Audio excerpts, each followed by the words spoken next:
মায়ের কন্যা সন্তান হিসেবে জন্মানো যেমন ভাগ্য, তেমনি প্রথম সন্তান হিসেবে কন্যা হয়ে জন্মানো চরম সৌভাগ্য। মায়ের প্রথম মেয়ে শুধু মেয়েই হয় না, বরং যত্নে গড়া একটা পুতুল হয়।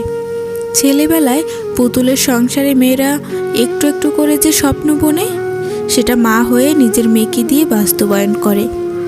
মেয়েকে চুলে ছুটি বেঁধে দেওয়া, নতুন ডিজাইনের জামা ট্রাই করা, ম্যাচিং ড্রেস পরা, এমনকি বউ সাজানোর বাকিও কোনো মা রাখে না।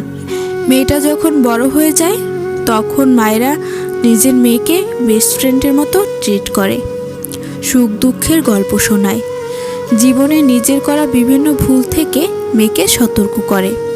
নিজের স্বপ্ন পূরণ করতে না পারা অনেক স্বপ্ন মেয়েকে দিয়েই পূরণ করে।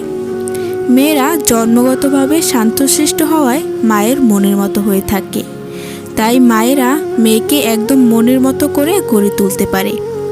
একটা মেয়েই তার মায়ের সুখে দুঃখে, সুস্থ অসুস্থতায় সবার আগে এগিয়ে আসে। প্রতিষ্ঠিত হয়ে মায়ের অপূরণীয় সকল শখ আহ্লাদ পূরণ করে।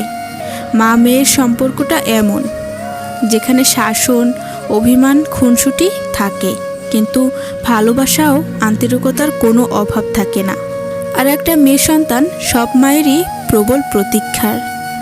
মেয়ে শূন্য ঘর যেন খা খা মরুভূমি। যে ঘরে মেয়ে থাকে, সে ঘর শান্তির জন্য কোনো ফুলের প্রয়োজন হয় না।